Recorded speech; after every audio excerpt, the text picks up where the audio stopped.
And now it is time for the next hour for our Student Business of the Year competition finals. So each year, E@C, Entrepreneurship at Cornell, hosts this competition. Student teams literally nominate themselves via an application process. And then we winnow down the field for the finals. And that's where, obviously, where we're at today. We have a great panel of judges, all of whom are members of the Entrepreneurship at Cornell Advisory Council. And I'm going to just quickly run through the judges now. So we have Dan Kane, who is the CEO and co-founder of Modernizing Medicine. There's Dan. Sandy Cound, who is the founder of Macrodemic and the general partner of Mindspring Capital. There's Sandy. Rosemary Mbaro, she's a venture scout at Lightspeed Ventures. There's Rosemary. Priya Rajan, who's a managing director at Silicon Valley Bank. There's Priya. And Gwen Whiting, who is the co-founder of The Laundress. And there's Gwen. So let's get started. So we want to keep this on schedule. So we have teams are going to present for 6 minutes, or I should say up to 6 minutes. I'll be keeping time. And then there'll be 4 minutes of Q&A from the judges. So after the full 10 minutes, I'll definitely cut things off to keep things going right along. It'll give us, I don't know, maybe 5 or 6 minutes at the end as a break before our 3 o'clock session with President Pollock. Okay, so judges, are you ready? Give me a thumbs up or a nod or something. All right. And I'm happy to now introduce our first presenter, Julia Issakov she's a Dyson student, class of 2021, and she will be pitching Vita Innovations. And before Julia starts, actually, Julia, you can go ahead and turn your screen on. Before she starts, I just want to make a note that I think 3 of the teams that are pitching today are also eLab teams who also pitched yesterday, or I should say presented yesterday during the eLab demo day. So the pitches might be slightly different, but they should sound familiar for at least those 3. Okay, so Julia, you all set? Okay, turn your mic on. There you go. I'm ready to go. Your screen sharing's up, so go ahead, take it away. Thanks a lot. Thank you. So hello, everyone. My name is Julia Issakov, and today I'm extremely excited to introduce to you Vita Innovations and our company's flagship product, Vital Mask, which is a smart mask committed to revolutionizing patient care in today's era. So we were really, truly inspired by unfortunate stories like that of Miss Ward. She was a 25-year-old daycare teacher who went to the emergency room complaining of chest pain, but was mistriaged to the waiting room instead of being brought in directly to a doctor and deemed lower priority than other patients. After 2 hours, she understandably got uncomfortable and tired of waiting and left for an urgent care clinic.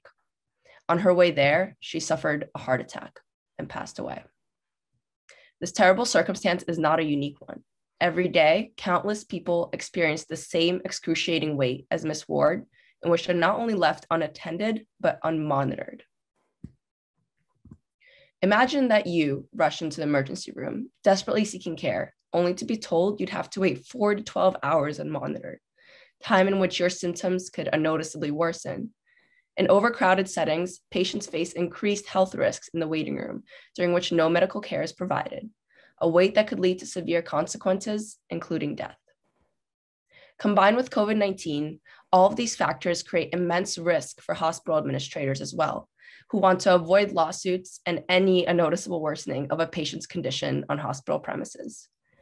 To confirm the need for this solution, we conducted outreach with over 130 different healthcare professionals.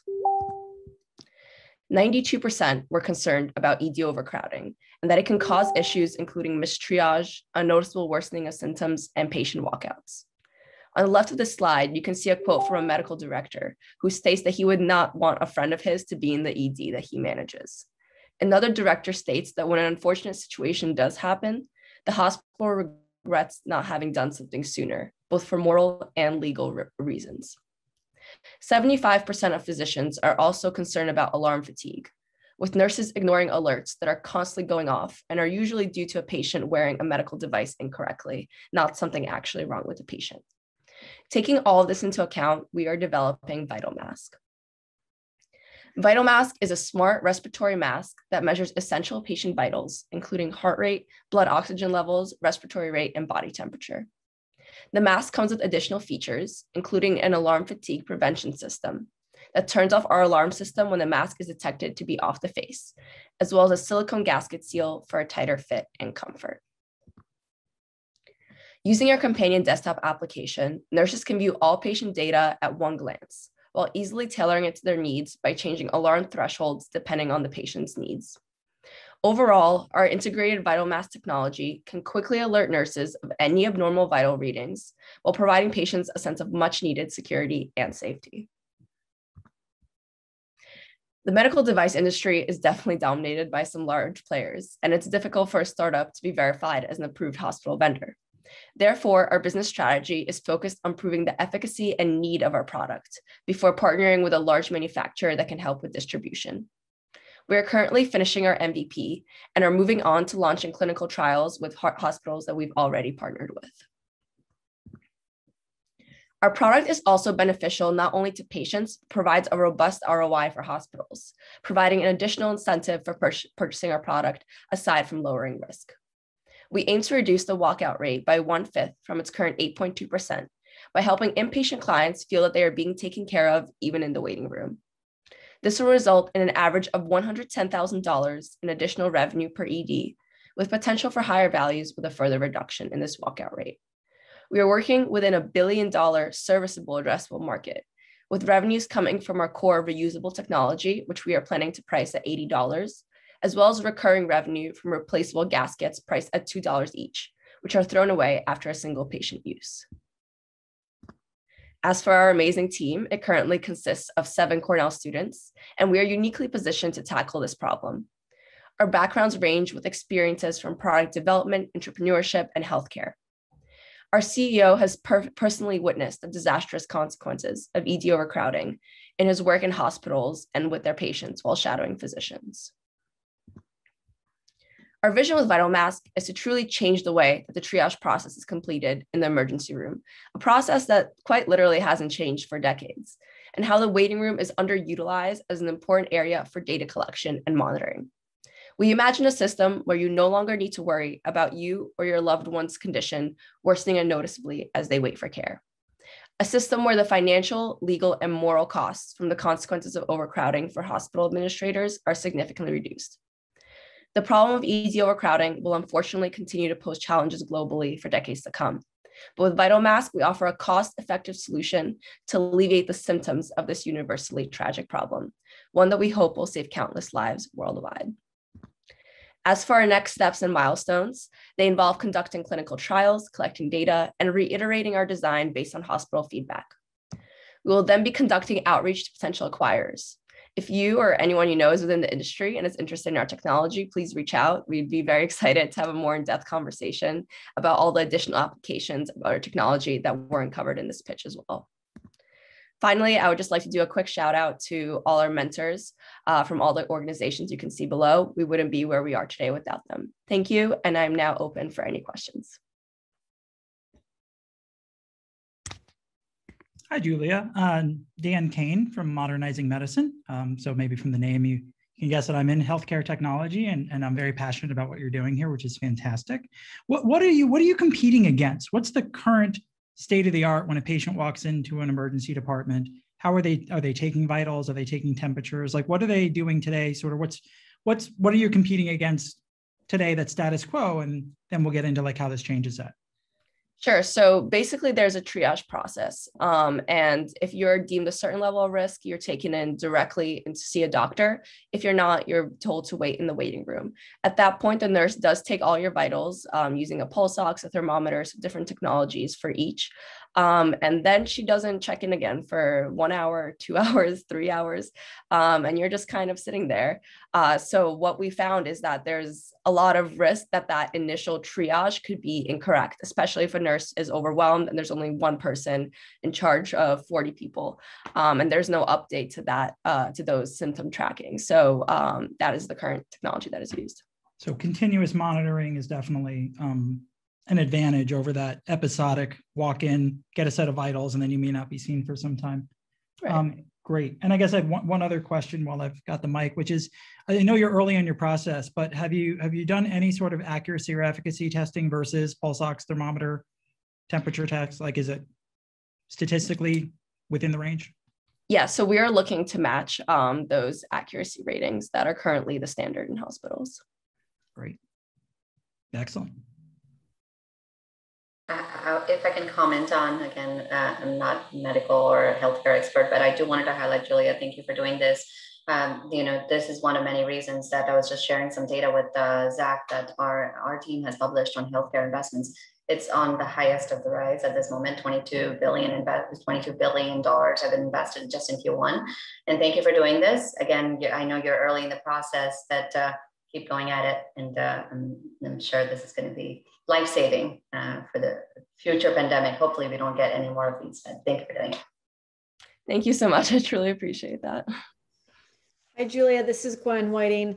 I have a question. COVID aside, because I'm sure that's going to just change the statistics, but is there sort of a percentage or average or numbers of conditions that the people are in the waiting rooms have, like a majority of? And within that, second follow-up question is, are there anything data points that the mask can't detect that would be life-saving for any of these conditions? Yeah, so the majority of people that are in the waiting room are those that don't have immediate needs. So that's people, that are not at risk of suffering some kind of heart condition primarily, or any other kind of, stroke or anything that is happening in the moment. So, people who might have a sprained ankle or, any type of condition like that, if you have something with your throat. But again, the additional issue we also saw is that sometimes conditions aren't noticed immediately in that initial triage. So people that are supposed to be sent directly to a doctor are not, and they're just sitting in the waiting room and they don't know what's wrong with them. And as for your second question, we aren't tracking the fifth vital as it is difficult to get an ECG on the face. But usually that is something that a nurse will also do immediately. And a combination of the four other vitals, they'll be affected if something is wrong with that fifth vital. So we will be able to detect if something is an issue. We have time for one more question if there is one. I can jump in here. This is Sandy Cowan. Again, I love that you're doing this. I think this is great stuff. Tell me, and I don't know if I saw it and I just missed it in the actual presentation, but tell me a little bit about the unit economics.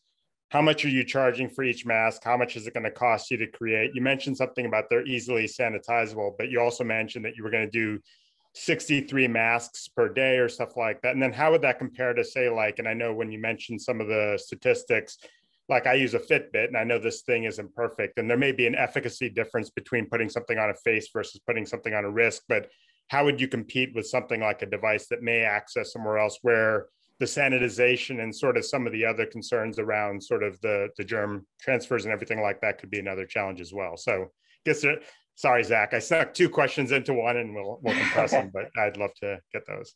Yeah, so this was actually the biggest issue that we faced when we were initially trying to develop this. People did not want to put something on their face that someone else had on their face, understandably.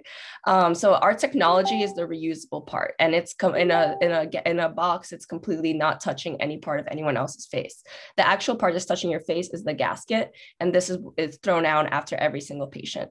So the actual technology, the actual monitoring technology, we are pricing at $80, and it currently costs us $45 to produce. So we have a profit margin of $35, and the gaskets we will be selling for $2 a piece. So relatively cheap and thrown away after each patient. And as I mentioned earlier, as far as the actual accuracy, the face, every part that we're tracking the earlobe, the temperature, the breathing rate. These are all very well documented places and to track these vitals. And are proven to be as effective as, and for example, maybe a nurse would put pulse ox on your finger, it's as effective on the ear. So we're looking to match the current efficacy of the products that are in the market. Super. Awesome. Thank you. Thanks so much, Julia. Yeah, thank you so much, all of you. And I'm looking forward to hearing the other pitches. Okay. Linda, are you there? You can turn your I'm here. Screen on and share your screen. Excellent. Yeah. So I'm happy to now introduce Linda Alvarez, who is an EMBA, that's Executive MBA, class of 2021, who will pitch Lavelle. Thank you so much, Zach. In 2019, 196,586 marathon finishers were women. Women make up over 45% of marathon runners in the US, higher than any other country in the world. Yet only 2.5% of sports nutrition products target female athletes.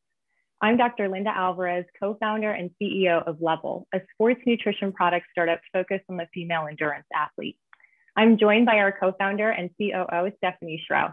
We had the idea for Level during one of our EMBA courses, but it was through Cornell's entrepreneurship programs and resources that we've been able to develop and grow our business.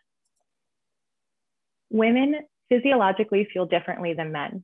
Specifically, women rely less on carbohydrates. However, sports nutrition products are formulated based on men's physiology. The results are a myriad of side effects endured by female athletes during training and competition, many of which I have seen through my own clinical experience. The most commonly used base of these products is maltodextrin, a manufactured and processed starch. Maltodextrin's rapid absorbability and high glycemic index make this ideal for male athletes, but in women can cause blood sugar spikes and crashes, low-grade intestinal inflammation, and feed harmful gut bacteria, leading to cramps and GI discomfort. Sodium is frequently added to prevent dehydration, but multiple studies have debunked this use. Maltodextrin paired with electrolytes like sodium presents a possibility for an osmotic diuresis, or in plain English, diarrhea. Most upsetting was that women we interviewed felt that their bodies were the problem instead of the products that are available on the market. Stephanie and I were compelled to create Level after interviewing nearly 100 athletes and hearing the undeniable theme of physical pain caused by these products. Through Level Set, we focused on providing a natural plant-based endurance gel that provides a steady release of usable energy without a side serving of agony. Our gel is made using low glycemic index, plant-based ingredients, easing digestion while providing sustained fuel. Our product is tailored to the athlete's metabolic rate through a short questionnaire completed by the customer that categorizes her into one of 3 prepackaged formulas. Of the customers interviewed, 88% stated that they were willing to take an extra step and complete a survey to receive a more tailored product. Important in our messaging is the idea of empowerment. We want to empower our customers to consider themselves athletes, as many women, despite competing in multiple events a year, feel insecure asserting that status. In terms of positioning, we will be the only product on the market made without maltodextrin targeting the female athlete segment. We anticipate this to remain the case as maltodextrin is the base of the majority of nutritional products. Furthermore, we plan to differentiate on taste and palatability, as our products will not include supplemental salt. We anticipate competitors may hesitate to enter into the women-centered market, as there is limited research available on female athlete nutrition. The sports nutrition market is also highly fragmented, with most companies having less than a 2% market share. Our approach is focused on capturing 5% from the 5 companies with the largest market share, approximately $18.4 million. For our go-to-market strategy, our beachhead market is the non-sponsored female marathoner. The symptoms experienced from current products is a true pants-on-fire problem, which is only heightened by the solitary nature of the sport and challenges with portability. Level plans on targeting athletes prior to their big race day by having a presence at qualifying races, half marathons, and women-only racing events focusing on the Northeast. Level will develop strong partnerships with regional and women-centered running groups as customers rely on word-of-mouth recommendations for products. Our business model is based on our customer discovery and evaluation of industry trends. Over 70% of customers interviewed bought their race nutrition products directly from the company website. Therefore, we plan to first sell on our e-commerce site. This also ensures all customers undergo the personalization step and that Level consistently delivers a product that honors our value proposition. For this stage of our venture, our strategy is a 3-pronged approach focusing on product development, fiscal sustainability, and refinement of our brand identity. We plan to complete this phase prior to launching a crowdfunding campaign and placing our first order with a manufacturer. Winnings from this competition will go directly to our digital advertising campaign and supplementing legal fees associated with food product testing. At this time, we are seeking opportunities to connect with advisors in the commercial food industry space. We also are actively searching for a gel manufacturer that meets our brand standards for ingredients. Our growth strategy depends on our ability to retain customers. Being the only product on the market eliminating the physical side effects that hinder performance in female athletes, we are confident that once we acquire a customer, they are customers for their athletic life cycle. We expect our purchase orders to reflect the seasonality of the sport as there are more events during quarters 2 and 3. And while we are focused on female marathoners, we understand our products can benefit other women. In the future, we plan to expand into other traditional and non-traditional endurance sports. Our team is female-led and focused on bringing a product to market that addresses female athletes' needs and promotes the messages they are longing to hear. Our combined industry expertise spans medical, product and brand strategies, and communications. Our advisors include food science, product development, and startup expertise. Thank you for your time and listening to our presentation. We are happy to answer any questions and hope you join us in leveling the sports nutrition field.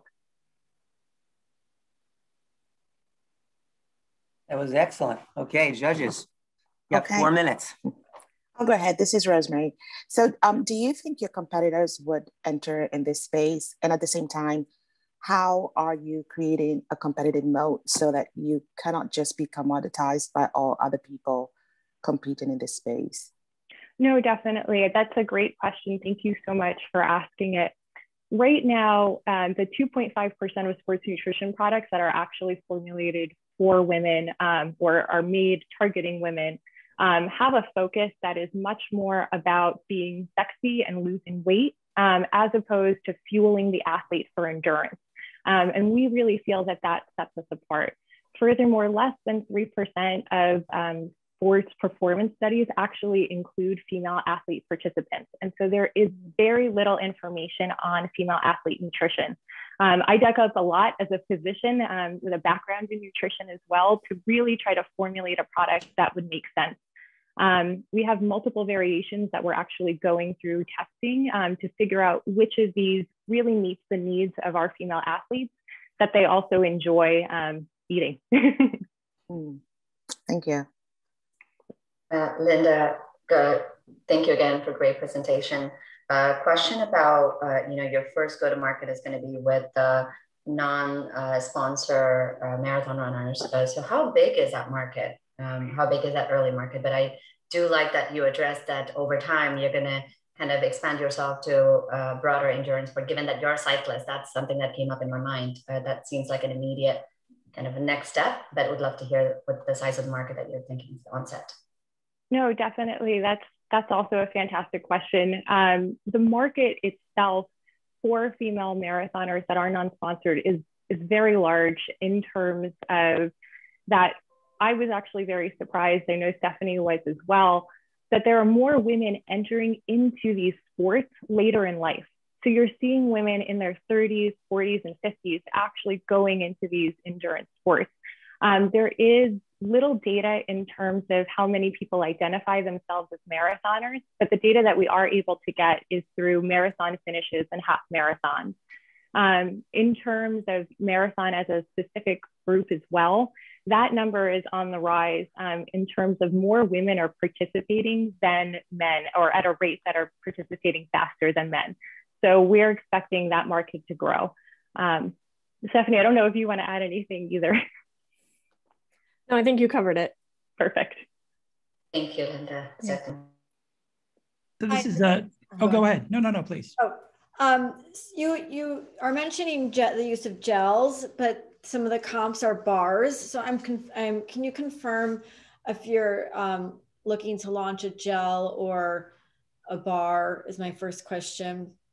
And my second question is there a different formulation that will be required to then open up this product to sort of your everyday fitness female who's not, calling themselves a marathoner or sort of more extreme committed athletes?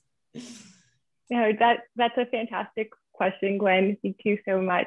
So in terms of the actual gel, we're going towards the route of a gel because that's what marathoners or these endurance athletes actually use. It's very difficult while you're running or cycling to chew on a bar or a sandwich. And so that gel portability, which some of them is much more like a puree, is easier to take down. These products, though, can be used, we are expecting, outside of the endurance athlete space. I'm not going to name a competitor, but there's a sports drink, for example, that was developed for football athletes in Florida. And there are a lot of people drinking that aren't football athletes. So there's a very wide market that we can definitely enter into.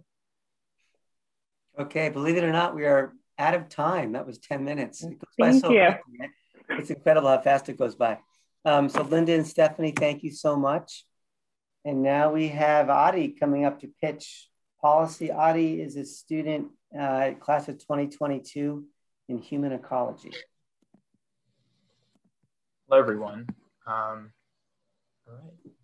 Thanks, Zach. Hello, my name is Adi Kulkarni. I'm a junior studying policy analysis and management in the College of Human Ecology. And along with Henry Manley, we founded Policy to help academic research organizations transform technical findings into communications-ready content.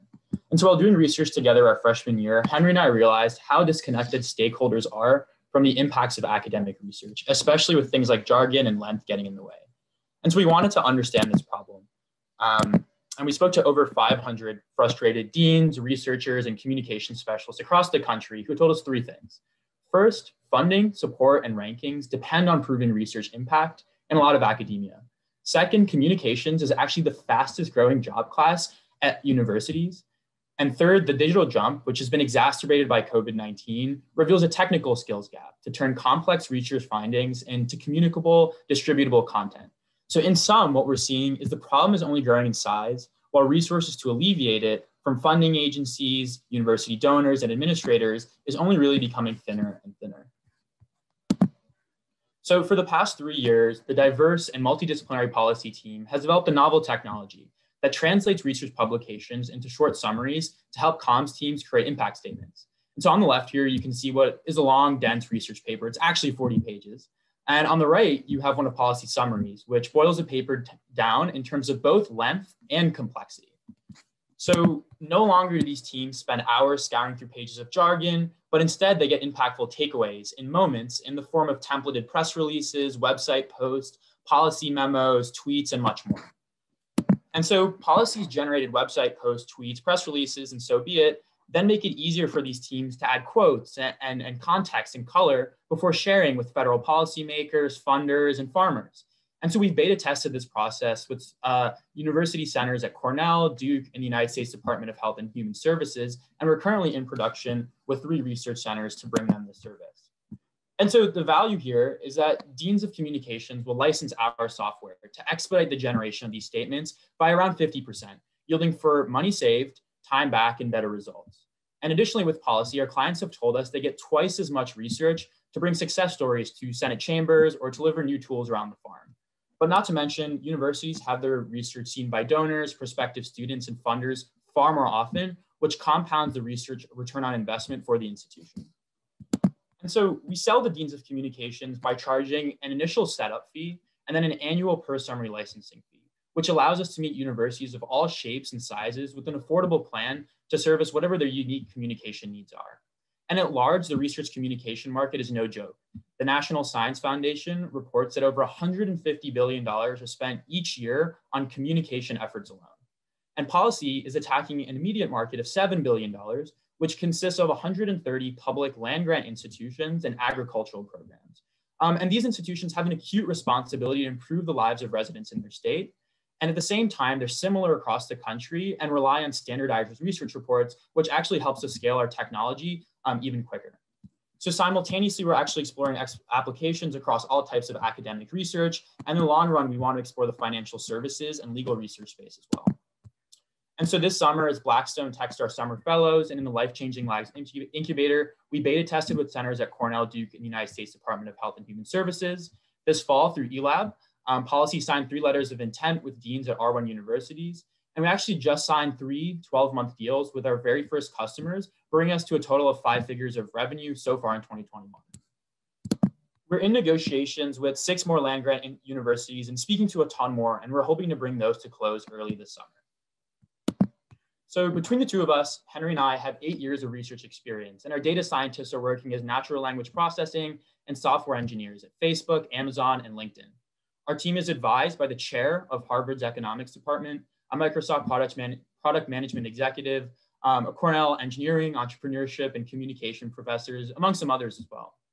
So together at Policy, we want to revolutionize the cadence and reach of academic research, informing the world's decisions with empirical work that has long been caught up in layers of bureaucracy or barred by complex language to communities that are traditionally underserved.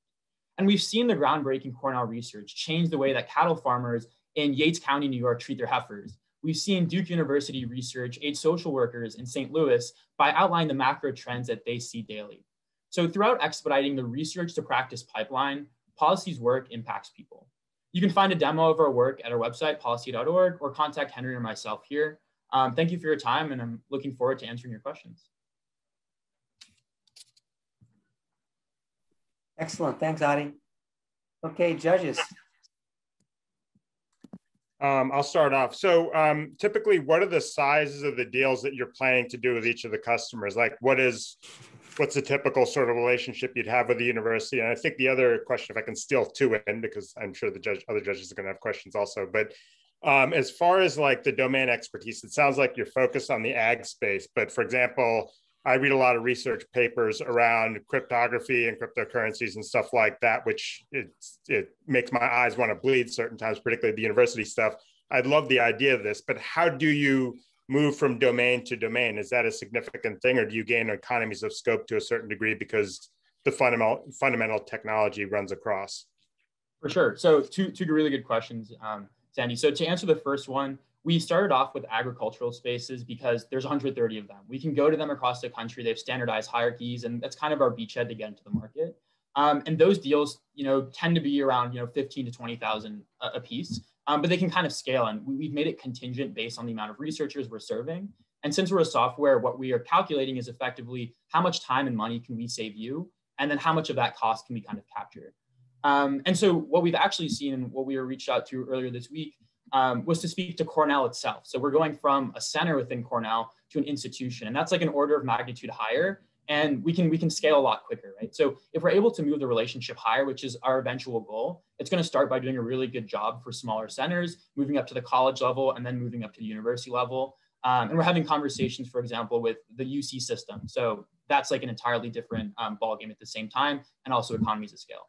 To your second point, which is, how are we able to scale this? So we actually, interestingly enough, started off in the social sciences because, the policy space seemed like a really intuitive example of taking, high-level research. We were around the 2020 election. A lot of this information was super pertinent and trying to communicate it to folks. And so we realized that we could sort of get different silos or different disciplines because effectively what we have to do is we have some initial cost of building out technologies in certain areas, right? So when we're working in the legal research space, we do have to go and retweak our algorithms, make sure we're understanding the language, the context, the style of a paper, but a lot of that's standardized. And so once we're able to identify, we're looking for conclusions, we're looking for intros, we're looking for methods, that's something we're able to standardize and then match one-to-one. So for example, a method becomes X part in a press release. The impacts become, kind of the hook for a policy person. So we're able to match those and kind of translate them, but there certainly is some cost.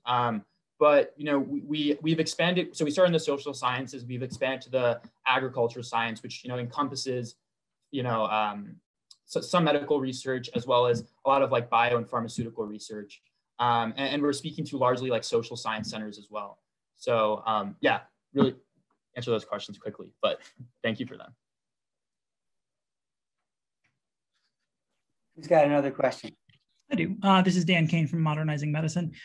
So each one of your different, I won't call them silos, verticals, whatever you want to call vertical, we'll call them a vertical. So you've got like ag and legal. And there's like you said, there's a cost and a learning curve of investing to get your NLP and other things up to speed. Ag, I think you said it's about 120, 130 different sort of end markets for that data.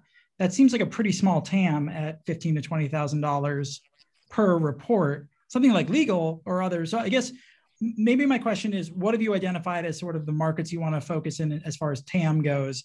Because while it seems like you could apply it to almost anything, your business model should be picking, strategically picking where you want to focus, building a brand, building a market, and the reusability of it, the bigger the opportunity, once you've sort of developed the IP and the technology, you want to be able to resell it more like a product, less like a service.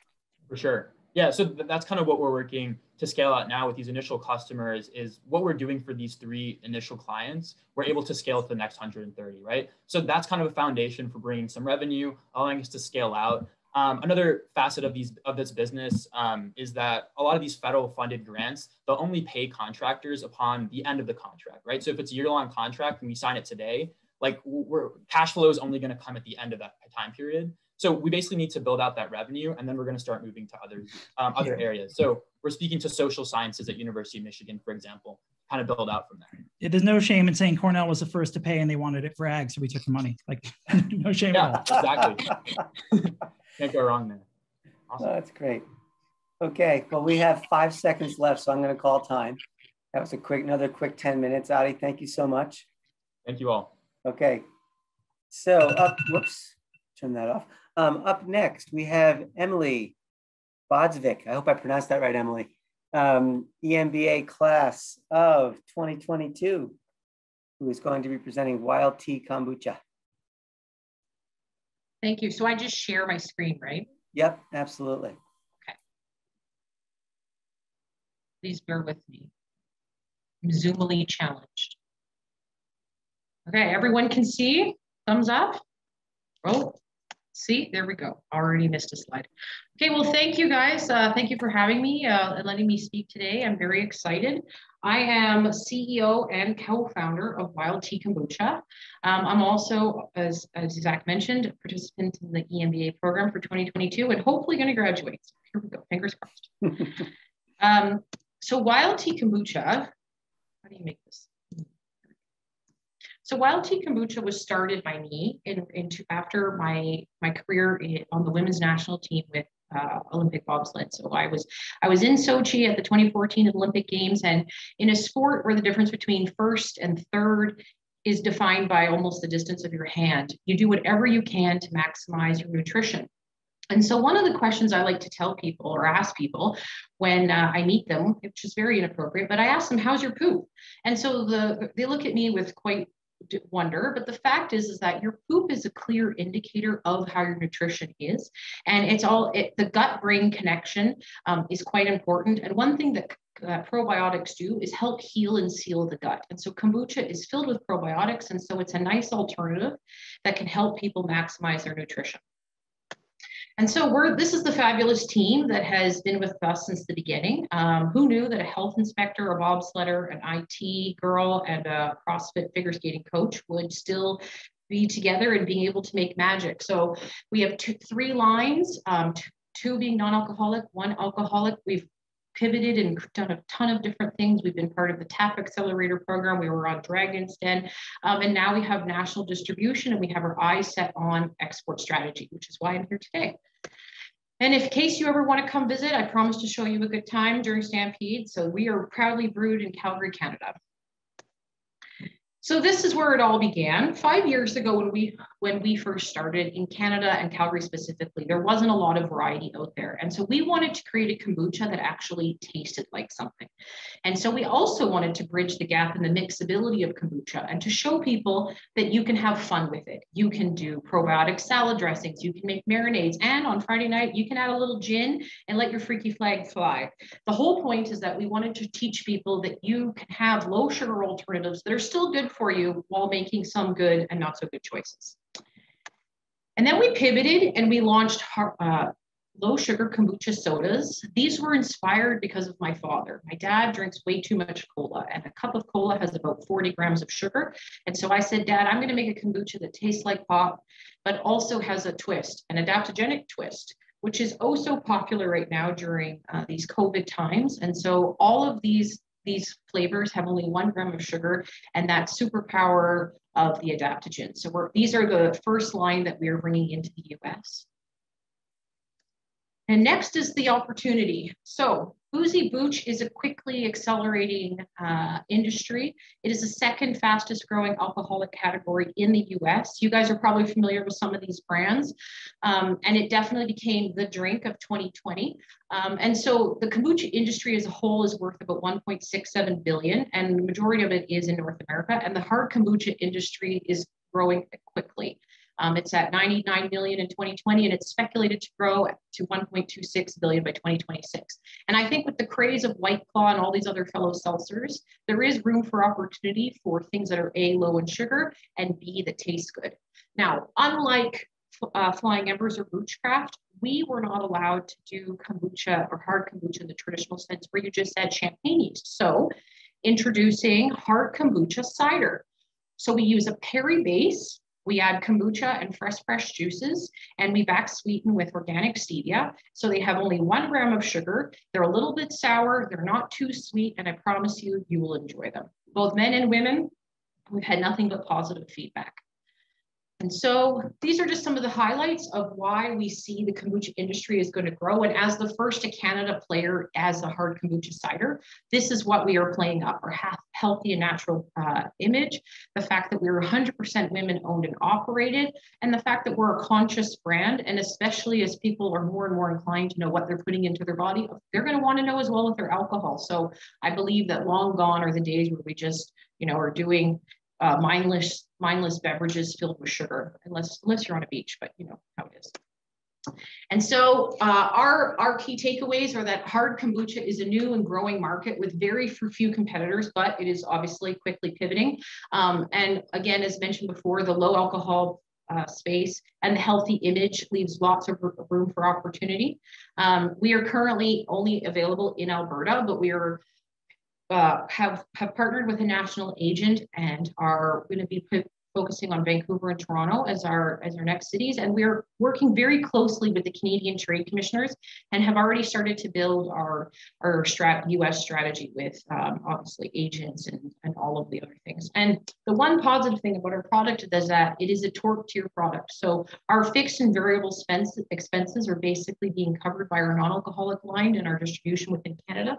So we know that as we launch this alcohol, our margins and our net profit will become accelerating at a much speedier rate. And so thank you very much for your time. And if you need to get a hold of me or you want to call or just talk about, kombucha in your poop, this is my phone number. So thank you very much. Excellent. Okay, we got time for 4 minutes of questions. Who wants to go first? I can start. Emily, this is one presentation I'm never going to forget. That is for sure. I'm actually, while you were presenting, I was texting my Calgary, Canada team about this, but great presentation. One question is as you know, obviously, just bringing back to reality, there's so much of competition in this market. I'm curious in terms of, similar to Rosemary's earlier question to the other presenter, what's the barrier to entry? What's your unique sauce that's differentiating you for this to stand out? Yeah, so thank you very much. I think with kombucha, our branding is quite strong in Canada. There's only about 5 major players within Canada. In the US, you guys have like 168 breweries in just California alone. So that's why we're trying to focus on really playing up the Canadian image, as well as our cider use, and not focusing on that's a hard kombucha as indicated, like Flying Embers and Boochcraft. That's what they're doing. And as we work with our agents and our distributors in the US, that's what they have been bringing forth to the stores. And so we already have Whole Foods USA saying, we want to carry this because we don't have a hard cider. And so we're hoping that playing up, Rocky Mountain Water, Blessed by Blind Nuns, whatever they need, it's going to be different. Thank you. So I guess that sort of answers my question, which is about producing in the US versus in Canada. So we have identified, there's a company out in Minneapolis called BevSource. And so once we reach a certain threshold, we'll be working with them exclusively to co-pack to get ourselves to be able to alleviate logistical and tax legalities within the US, but for baby steps first. So the first step is just to get it in there, and then we can accelerate at a quicker rate, which if any of you have any help with, by all means, reach out to me. I guess I'll jump in real quick on this. Was there another? Go ahead, Sandy, you're fine. Okay. So, one of the interesting things, by the way, like number one, you're an awesome presenter. I love you. Like if you want to sell nursery rhymes, I think I'm in on that, much less this. Number two, I'm still trying to figure out where I stand on the kombucha thing, but I didn't even know hard kombucha existed until I just happened to walk by it on a Trader Joe's aisle. And I'm kind of like, wow, it's kind of a little bit of a twist, but it seems like, to your point, that's where the opportunity is. I guess number one, does it seem a little contradictory that it's like, hey, it's healthy for you, but you're getting your freak on with your gin? I guess that's the first piece. The second piece is that create a challenge if you ever wanted to go direct? Because personally, kind of like Priya, it's like I'm seeing this and I'm like, I got to get me some of that. 100%. Shipping alcohol is a bit, and I live in California where there's a lot of shipped alcohol, but I know there's a lot more involved with it, and it probably becomes prohibitively expensive. Totally. Yeah. So one of the barriers to entry for us right now is obviously like A, shipping to the US, and B, the fact that each state is very differently run with your tax and legality. So we are going to be working with a 3PL person who will ship on our behalf, and we will only be able to ship to the designated states that they have coverage in. To your first part of your question, wow, I just drew a blank. You asked about, what did you say? Oh, well, just the dichotomy between selling an alcoholic beverage that's supposed to be good for you and help with your poop. Sorry, thank you. So the fact is that kombucha drinkers, like the early adopters, have long since moved on. It's no longer selling at the high rate of sale in the natural food store as it was. And now it's just getting to convenience, which is like, the end of the road. So the fact is that the hard kombucha is not only it's attracting the early adopters from before with the kombucha craze, but it's also blurring the line and making it more accessible for the people that are still like, what's kombucha? Because those people still do exist. And so we're hoping, and as a community, the kombucha community, we see that by providing an option of alcoholic kombucha, it's gonna embody more of the general public. All right. Guess what? That was 10 minutes. Well, thank you, guys. Thank you, Emily. Okay. Up next, we have Gabe Trumbo, MBA class of 2021, so graduating just another couple of weeks, who will present Matte Black Lounges, our last presenter. Gabe, you're on mute still. There we go. All right. Unmuted, screen is showing everything is good. All right. Yes, I am Gabe Trumbo. I'm a second-year MBA student, and I'm the founder of Matte Black Lounges, where we are bringing premium airport lounges to overlook mid-sized airports.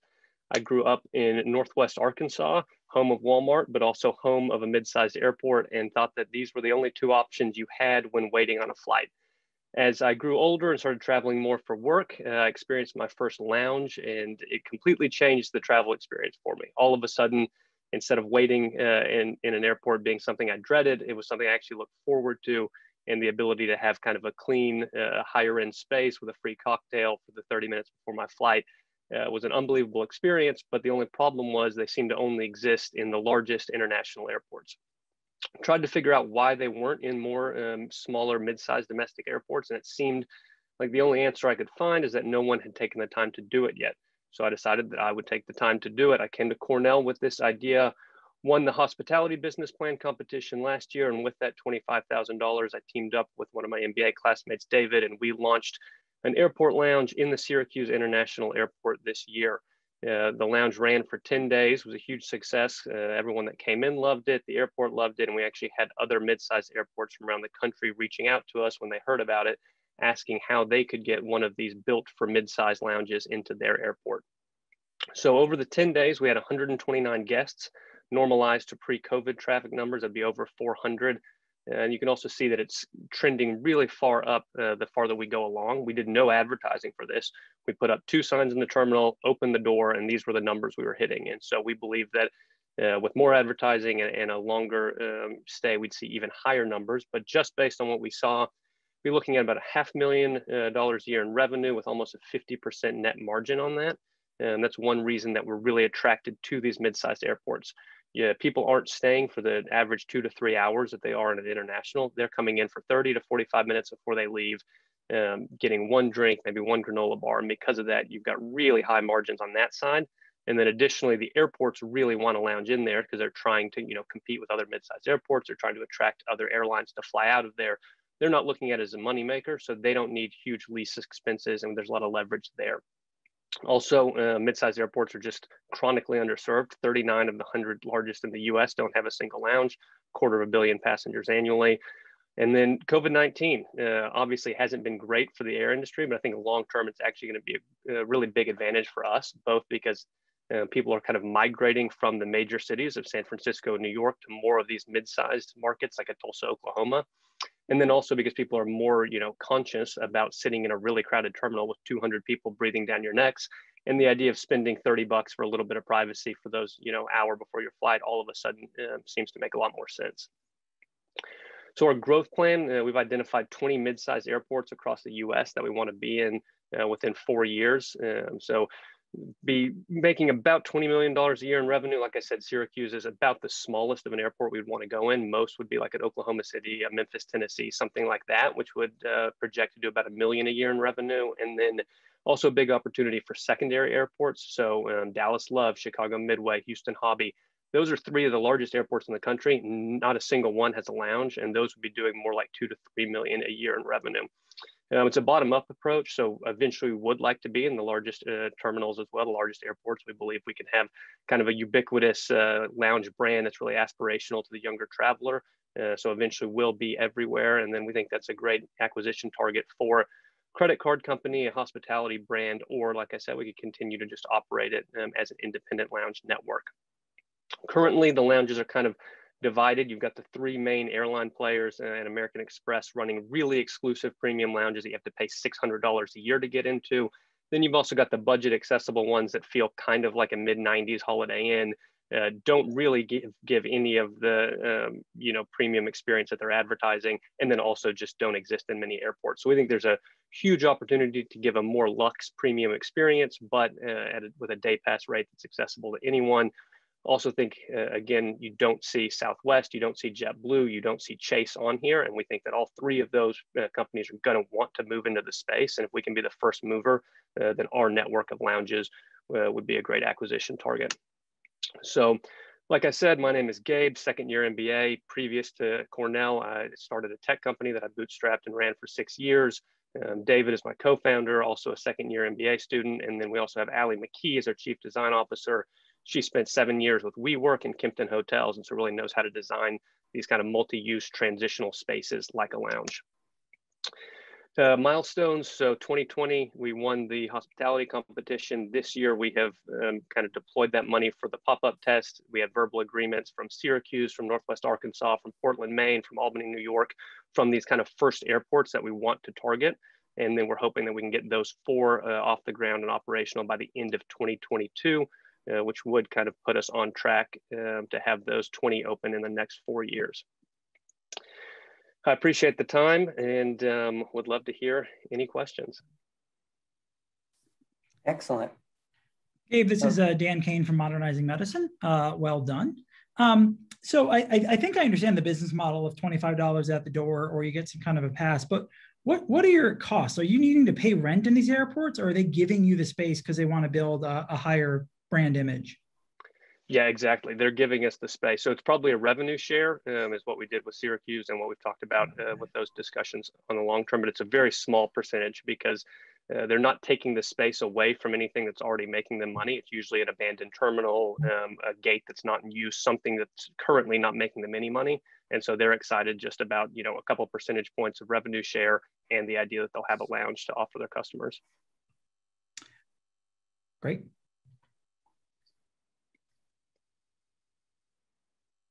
Who has more questions? There's got to be more. Go ahead, Sandy. 2 questions. Number 1, I was kind of looking at the map and guessing what some of the airports were. So, and by the way, I've been to that Arkansas airport, and yeah, that desperately needs a lounge. I used to do a lot of work with Walmart. But what was, just out of curiosity, what was the Southern California lounge that you had, or the target when you had the stars? I believe it's either Bob Hope or the other one in LA. It's one of those secondary LA ones. Okay, got it. Or John Wayne or whatever. Because I spent a lot of time there. I used to work for Live Nation, and that is the worst airport in the world. I think this is actually a huge opportunity because I've literally gone to local like places and walked over to the airport because there was nothing in the airport. So I'd hang out somewhere else. And this just kind of makes a lot of sense. I'll jump a little bit on Dan's question, slight different piece though. So it's great that there's a rent and a rev share. So that kind of minimizes your margin or your fixed costs to be able to go into a place. But I guess the question is, there's still sort of set up, there's the idea of aligning it and everything like that. Do you have sort of a standardized cost of what it takes to go into each airport? Like what sort of capital? And that leads to the second half of the question, which is how much are you going to need to raise in the short term to get the ball rolling? And how much will you need to get to that point where you have, I think it was like the 20 lounges by 2025? Right. Yeah. So I think that's another thing that we like about these smaller footprint lounges. So I know the last slide, the thank you slide was quick, but that's our actual floor plan that we've drawn out for kind of what we can go plug and play into every place. It's 1,500 square feet, so it's a lot smaller. And because all we're doing is basically throwing up a couple walls. Normally it's abutting a wet wall, so we're not having to do any sort of heavy demolition. It's just kind of tying into what's there already. Looking at about $150,000 for build out and FF&E, kind of all included. And so we're raising right now, I'm trying to raise $1 million to open those first 4 lounges. So that would kind of cover the $600,000 of build out cost, plus contingency, plus operating expenses. Although based on the numbers we did in Syracuse and our partnership with Priority Pass, we should be, cash flow positive from day one. And does that include like things like, because liquor licenses are going to be an important piece as well, right? Because obviously that's where you're probably going to get the greatest amount of margin, because people buying gin and tonics and stuff like that. So is that an additional cost on top of that licensing, or are you able to somehow piggyback on the airports themselves so that you don't have to take care of that? I mean, so I we have to say that they could buy gin and tonics, or they could buy spiked kombucha. But if you're in a lounge, you don't actually have to buy either. You've gotten it for free or pay the door rate. So yeah, we'll have to pay for the actual license, but that's another thing. Since we're giving it away instead of paying, it's a much lower fee. It's more like a private club than a bar, and so pretty marginal compared to overall costs. Got it. Cool. Okay, we have time for one more question if there is one. So are you concerned or thought about if the other larger players like American Express could get into that space of, into your space? Yeah, so the nice thing is those larger players, they need the volume of just American flights to make it worth it. And that's, I think, why they haven't moved to the mid-sized airports. There's not enough pure American flyers or pure United flyers. And as kind of an independent lounge, we can cater to all 3. And so all of a sudden, we only need 1/3 of the size of an airport that they do to make it make sense financially. We have talked to, we've been in contact with United already, and there's some people internally who think that there could be an acquisition long-term just to keep a JetBlue or a Southwest from getting in, that those major players might be interested simply as a moat to keep other people from entering. But the nice thing is financially for them, it won't make sense really to ever enter a mid-sized airport like this. That's super. Okay, listen, all the presenters are excellent. I don't envy the judges next hour as you battle it out. It is now time to conclude our celebration. I'm going to first announce the winners of yesterday's Ben Daniel Venture Challenge, and then I'm going to ask Nick Nikitas to join us to announce the winners of the winner of the Student Business of the Year competition. So here we go. So as many of you saw yesterday, the Ben Daniel Venture Challenge was one of our most competitive to date. Absolutely true. Making the judges' decisions really difficult. And I know also that the Student Business of the Year judging was also very difficult today. That just happened. So after much deliberation, our panel of judges, Megan Cross, Eric Young, and Andrew Schoen, by the way, thank you to all of you, awarded, that's my drum roll, Pelex, the grand prize of $25,000, which Cornell Technology Licensing will match with another $25,000 to support their growth, because it's a Cornell developed technology. Simba finished in a close second place and will receive $5,000. And not far behind was Inso Bio, which will receive $1,000 with another matching grant from Cornell Technology Licensing. The Ben Daniel Venture Challenge team from BR Ventures is very thankful for all the competitors, including Buzzer, Heat Inverse, and Organic Robotics, as well as the CREA team, which is the Cornell Cornell Regional, the Center for Cornell Regional Economic Advancement for truly making this possible. So again, those are the winners of the Ben Daniel Venture Challenge. And now I'm going to turn it over to Nick. Nick, you can pop on the video. There we go. Awesome. Thanks, Zach. Yep, absolutely. And by the way, the judges can also turn their videos on if you'd like. That'd be great.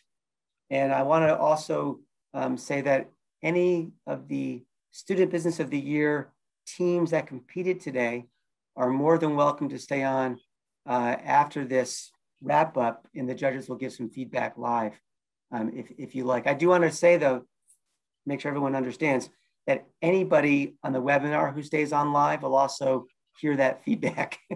Okay, so this is not a closed conversation by any stretch. Okay, so Nick, you can introduce yourself, but I will just say that I met Nick, how many years ago was it, Nick? It was about 8 years. 8 years ago, when Nick was applying to the business school and was then admitted. I met him at what's called Destination Johnson. So this is when I was still at the Johnson School, which is an event for admitted students. I think I'm getting this right. My memory goes by, it gets worse after every year. I knew Nick was something special back then, and he's turned into that for our Ithaca entrepreneurial scene. So Nick, why don't you go ahead and say a few words, and then we'll announce our winners. Great. Thanks, Zach. Hello, everyone. It's such a pleasure to be part of this Entrepreneurship at Cornell celebration. My name is Nick Nikitas. I'm the founder and CEO of Rosie and an MBA 14 at the Johnson School. Rosie is the most trusted, locally focused e-commerce company. We partner with leading local grocers and their wholesalers to provide customers with same-day delivery and in-store pickup options, helping shoppers discover products from local stores. We launched our company at Cornell in 2013, and it's built around the idea that everybody should be able to shop online from their favorite local stores. It's an incredibly audacious, rewarding mission that our increasingly diverse team is dedicated to achieving with our brick and mortar retail partners in the communities they serve. We've grown from a team of 3 working with PNC Fresh Ithaca to now a team of 80, serving hundreds of retailers representing thousands of stores across over 45 plus states. We could not have done it without Cornell. We started out in eLab as an eLab team. We did it for the first few months, started building traction. We won New York State's largest business plan competition award and secured $160,000 of cash plus $50,000 in marketing prizes to help us grow our business. We didn't have a place to stay on campus. There was no eHub yet. So with the support of student agencies, they actually let us camp out in that original space where eHub now is to bring our band of nomads and team members together so we could start growing our company. Yeah, as we continue to grow and succeed. Just to be clear, they were a bunch of squatters, which is great. Yeah, I think we paid $500 in rent for a semester. We were like, and we had a bunch of the deans coming in and seeing what eHub could be. We were like the original beta testers. Yeah. And then after we graduated Cornell, just in time, we rolled down the hill and started to headquarter our company in Ithaca at the new Rev Downtown Incubator. That allowed us to get our own rental space downtown, continue to grow the business. And when we did our first fundraising round in 2017, we had the support of Red Bear Angels, who participated in that $2.3 million seed round. I'm so excited to share that earlier this year in January, Rosie completed its $10 million Series A financing that we're going to use to continue to scale up and accelerate our model across the US. We're growing quickly and super excited about this next phase of growth. So being part of this Cornell story and being here to be able to announce this award to welcome that next generation of entrepreneurs and pass the torch is extremely exciting. So with no further ado, I want to do a little drum roll, Zach. I like that from the last time. Ready? Here we go. There you go. And the winner is Vita Innovations. Congratulations. Super excited for you guys. Congrats. Julia, do you want to pop on the screen and give us a smile? Wait, yeah, I'm so shocked. Thank you so much. Oh my God. Yeah, wow. You did it. So much. Yeah, this was an incredible experience preparing for this and pitching. And thank you so much to all the judges. I really appreciated your questions and everything, and excited to hear some feedback as well live.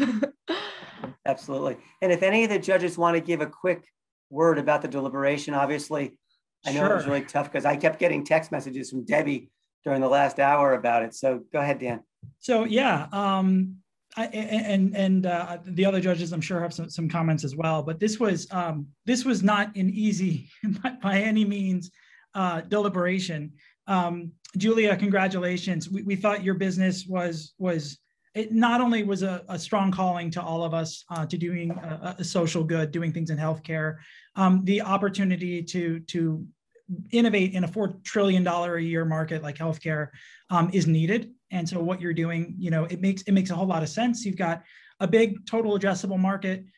You've got innovation that can really be disruptive, the need for continuous monitoring, not just in emergency rooms like you talked about, but actually thinking about home health, elder care.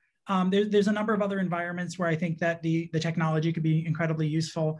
And I would also encourage you to think about more of a subscription type business in addition to the med device type, because margins on med device are good, but margins on subscription are even stronger. And I saw remote monitoring capabilities in there. You should think about centralizing that and offering that as a service that you can do and monitor multiple different facilities on behalf of your end users and notify people if you see, patterns that are good. And that whole idea of centralized remote monitoring, centralized telemedicine is happening right now inside hospitals. So I think that we really looked at your business and said, there's a tremendous market, great opportunity, a high quality device.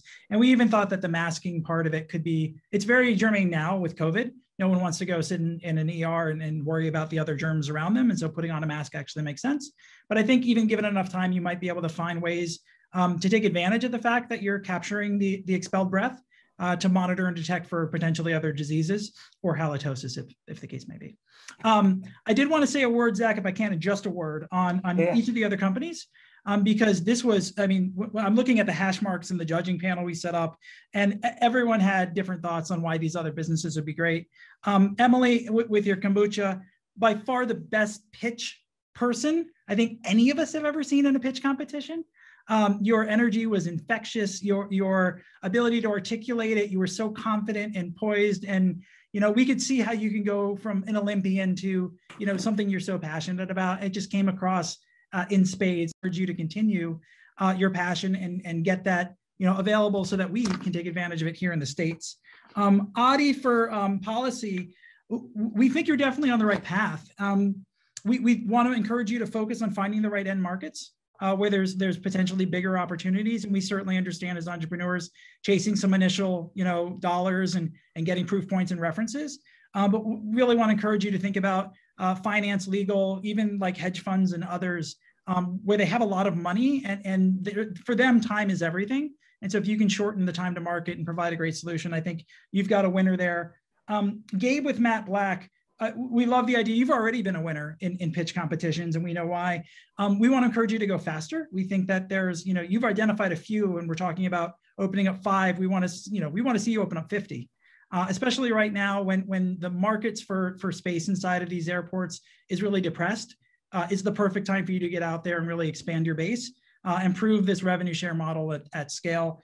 And then finally, Linda, I had sent you a message because the need you're solving is absolutely real.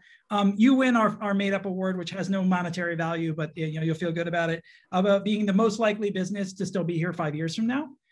Because this is it's a defensible market. It's a niche. It's a pretty small niche on those sort of ultra endurance athletes, but it is real and they are passionate, and building a brand is insanely hard to do. But if you can build your brand even more than the goop, right? The tasty goop you're going to make that actually is going to work and not cause GI distress.